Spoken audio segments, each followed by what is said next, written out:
Assalamualaikum warahmatullahi wabarakatuh. Perkenalkan, nama saya Siti Komariah dengan NIM 090206230448. Di sini saya akan menjelaskan ataupun memaparkan materi mengenai keamanan informasi, baik pentingnya keamanan informasi, lalu aspek keamanan informasi, ancaman dan juga regulasi.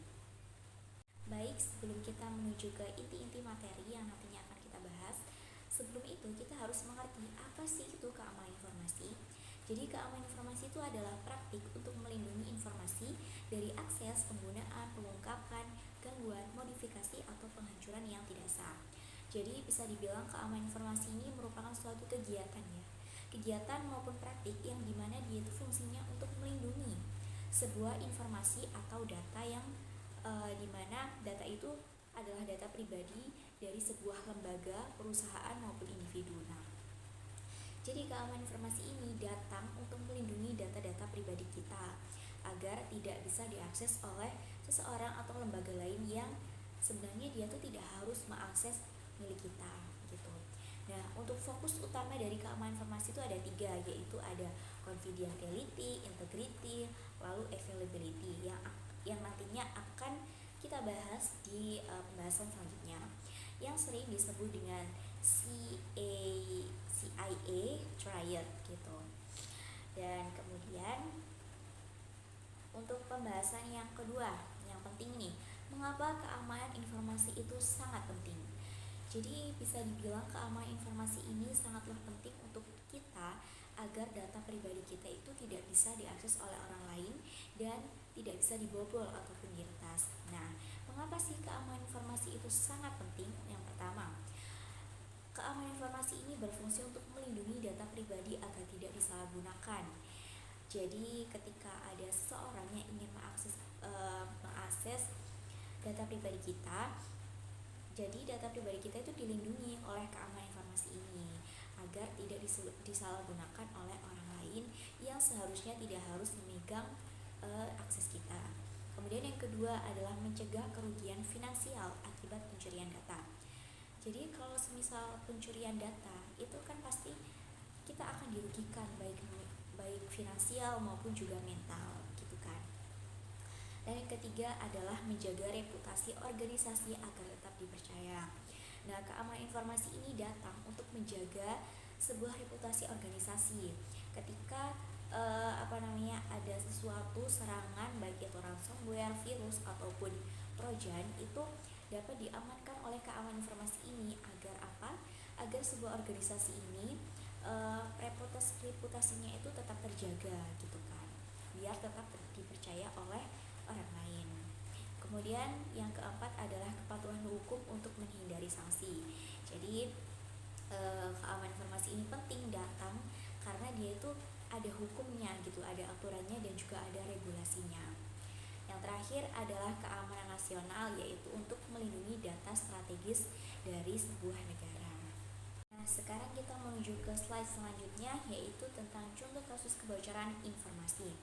Di sini saya mengambil 3 kasus. Yang pertama yaitu kebocoran data pelanggan e-commerce besar yang berdampak pada jutaan pengguna. Jadi di sini sebuah e-commerce besar yang sudah terkenal dan banyak sekali pelanggannya itu mengalami kebocoran data pelanggan, baik mengenai alamat, nama, terus dan lain sebagainya.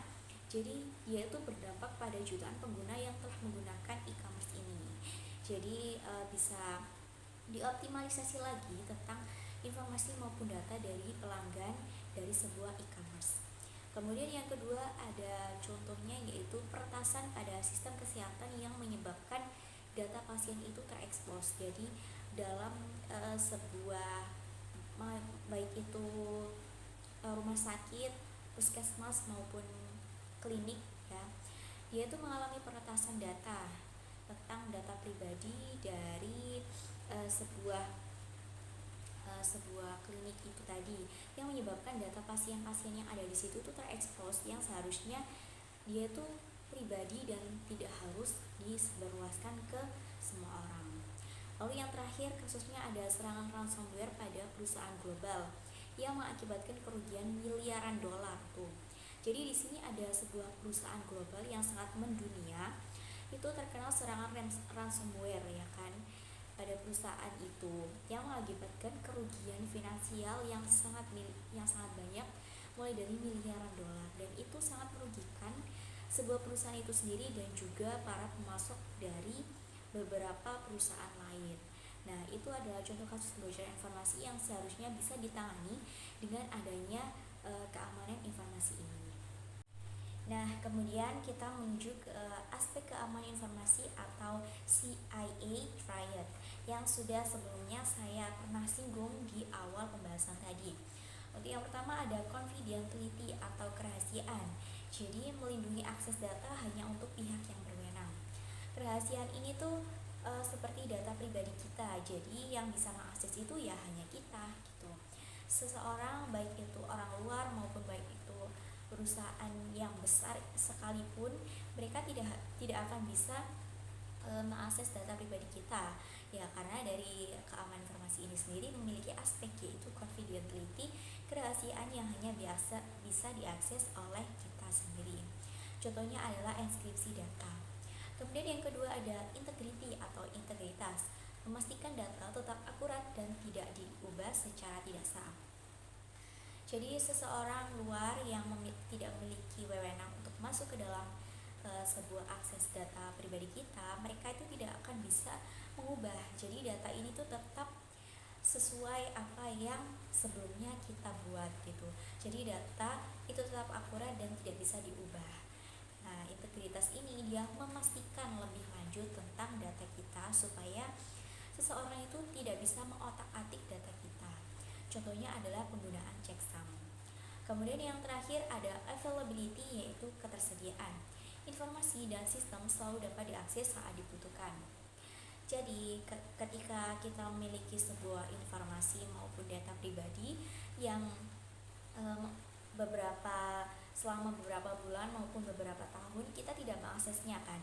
Nah, sewaktu-waktu kita ingin mengaksesnya, availability ini lah yang menampung itu semua. Jadi dia itu selalu menyediakan backupan data agar kita itu bisa menggunakannya di waktu-waktu tertentu maupun kapanpun kita membutuhkan data itu tadi. Contohnya ya tadi backup data. Jadi sebuah data pastinya kan tidak selalu dibuka setiap hari. Nah, backup data ini dia membackup sebuah data ketika semisal memindahkan dalam folder lain seperti itu. Nah, lanjut kita ke ancaman keamanan informasi. Ancaman keamanan informasi itu ada 4. Yang pertama ada ancaman fisik, digital, internal, dan juga teknologi baru. Yang pertama ada ancaman fisik.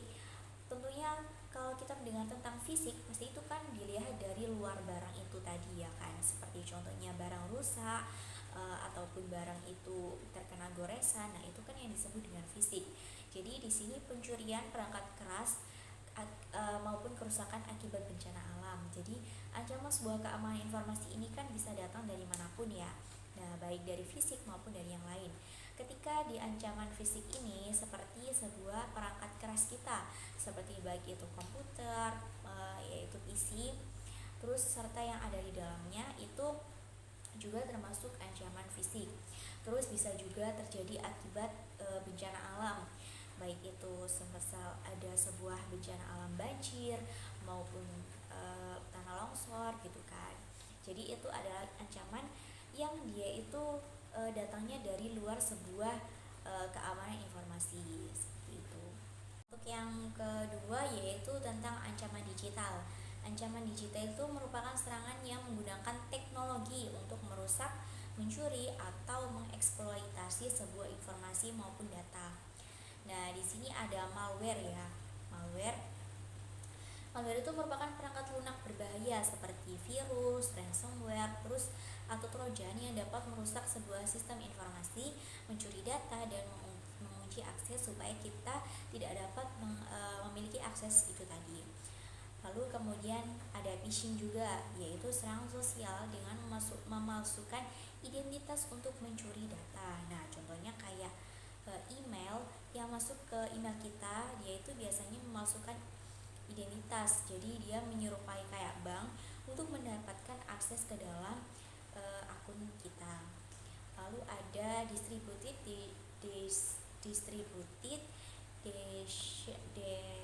denial of service ya. Distributed denial of service yaitu serangan yang membanjiri server dengan lalu lintas yang berlebihan yang dapat menyebabkan layanan itu menjadi tidak dapat diakses. Nah, contohnya kayak serangan pada perusahaan besar seperti Amazon dan juga Google Cloud. Lalu ada hacking. Kalau hacking pastinya tentang peretasan sebuah data ataupun informasi ya. Contohnya pada peretasan data pengguna di Facebook pada tahun 2019. Lalu ancaman selanjutnya ada ancaman internal. Nah, kalau mendengar kata internal pasti adalah sebuah ancaman yang datang dari organisasi maupun perusahaan itu sendiri. Yaitu yang pertama ada human error, yaitu kesalahan pengguna seperti salah konfigurasi sistem atau klik tautan berbahaya gitu kan. Nah, contohnya kayak di sebuah perusahaan itu ada karyawan yang mengunggah data sensitif secara publik tanpa sadar gitu. Kemudian ada insider threats. Jadi orang dalam yang menyalahgunakan akses mereka untuk mencuri data maupun merusak data yang ada di sebuah perusahaan itu tadi. Jadi kayak mantan karyawan ya, bukan karyawannya tapi dia adalah mantan karyawan yang dia tuh sudah memiliki akses. Jadi dia bisa mengakses lagi sistem setelah keluar dari perusahaan itu tadi. Nah, yang terakhir ada ancaman teknologi baru. Jadi kemajuan teknologi itu juga membawa risiko baru yang perlu diwaspadai bagi kita.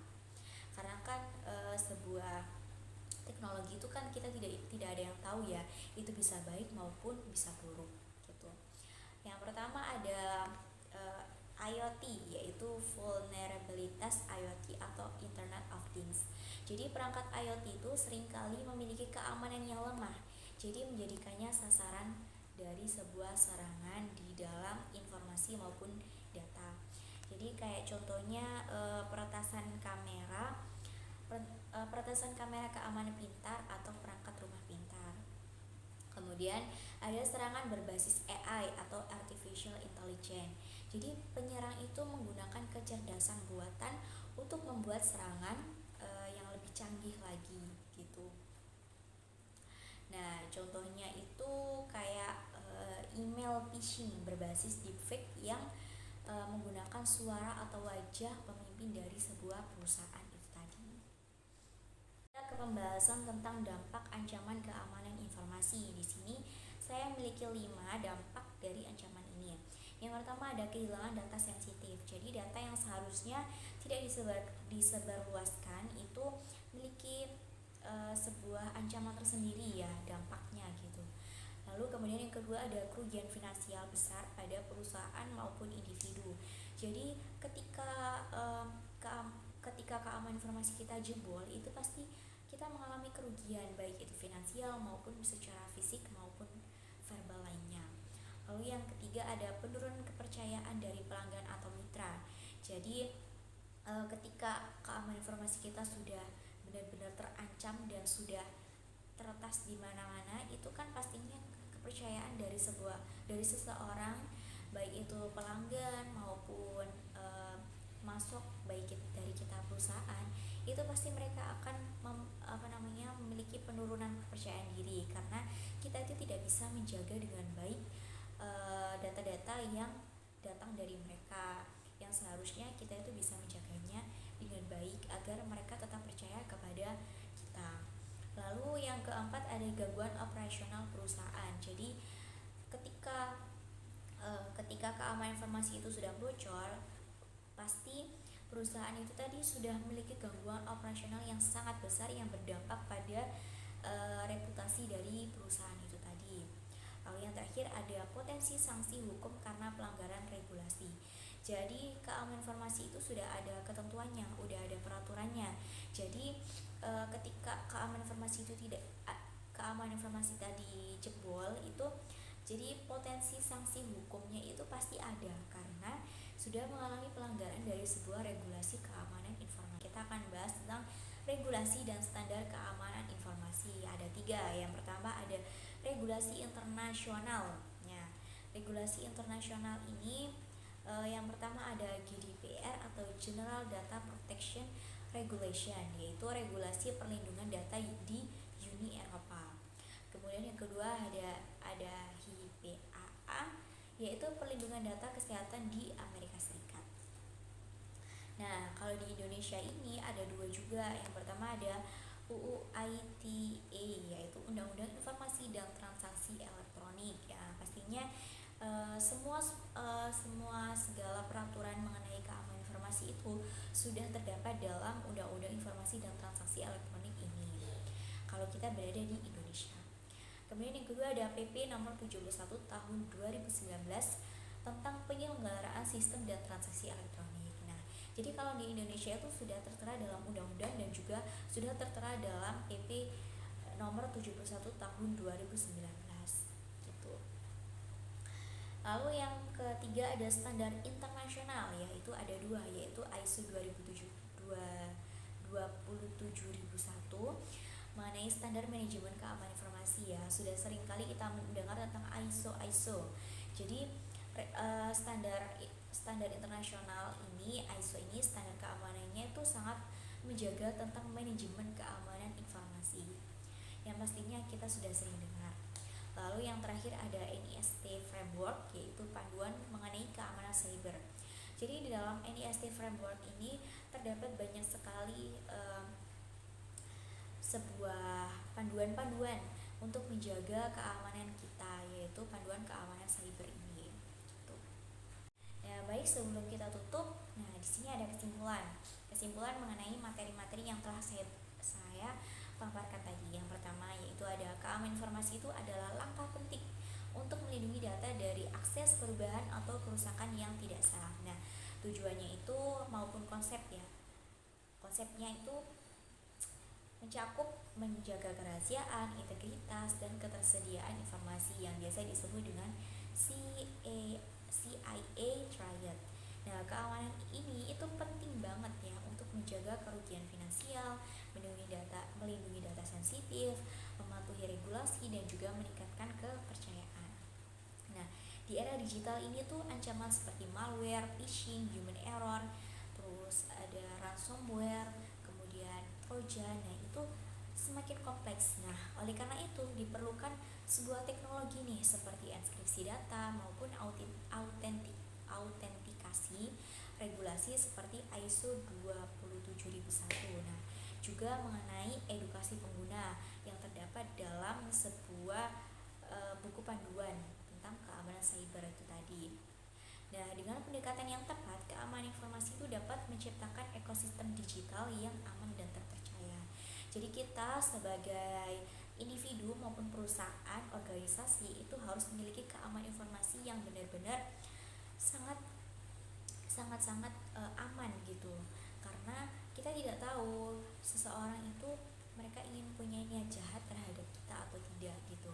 Karena sebuah informasi itu yang walaupun menggunakan autentikasi maupun enskripsi pun masih bisa dibobol oleh hacker-hacker yang ada di sana. Jadi kita harus benar-benar bisa memastikan bahwa data pribadi kita maupun organisasi maupun perusahaan itu benar-benar harus terjaga dengan baik dengan adanya keamanan informasi ini tadi gitu. Baik, itu saja yang dapat saya sampaikan. Mohon maaf bila ada salah kata maupun kalimat yang kurang berkenan di hati. Terima kasih saya ucapkan. Wassalamualaikum warahmatullahi